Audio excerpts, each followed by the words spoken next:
Starting at the very top of every page is a header. Now, if I hover my mouse, we can see an indicator here marking the lines of our header. And if I scroll down to the very bottom of our page, we have our footer marked similarly, making up the other half of this sandwich. The header and footer remain consistent on every page of your site. So if you make changes to it on this page, those changes will show up on every page. This also goes true for widgets. So any widgets that you add to the header or footer will function site-wide, which is good to keep in mind, and it could be a nice time saver for certain things like SEO widgets and social media links. Now, for any particular page that you do not want your header to show, simply hover your mouse over like so, and then we'll click on this header prompt to bring up this little drop-down menu. And right here we have an option to hide our header. You've got the specific devices here that you can select, and if we give a click to hide on desktop, our header disappears like so. And then if you decide later that you want to bring it back, no problem at all. Take notice of this little eyeball icon here on the left panel and give that a click. And you'll see the header partially return. Just give one more click on this icon here, and you're then prompted with an option to unhide. Same goes for the footer. Hover your mouse over the footer, and then click on footer, and we're then prompted with a settings panel for the footer as a whole, the top of which has this toggle option here if you want to hide the footer on this page. One more note I'll make about headers. Let's click back into that drop down up here, and let's click on Edit Design.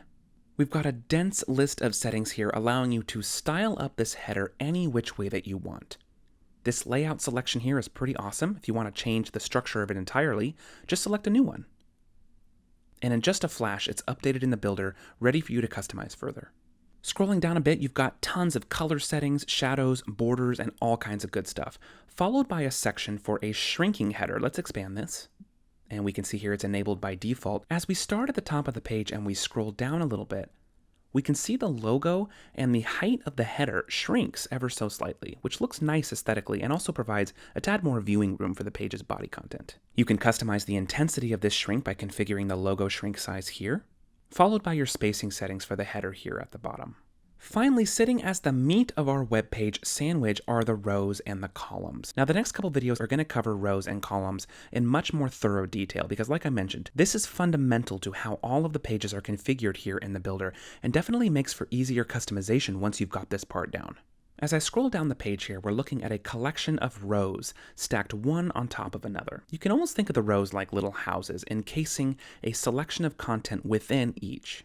As I hover my mouse, we can see the blue outlines of how much space each row takes up, and we even have a clickable prompt here on the top left to expand a myriad of settings for each row that we're going to cover in the subsequent videos. Now, sitting inside each row are columns, sometimes two, sometimes more, and you can think of these like the little rooms inside of each house. The columns are what enable you to house content side by side within each row with full spacing and design control with each.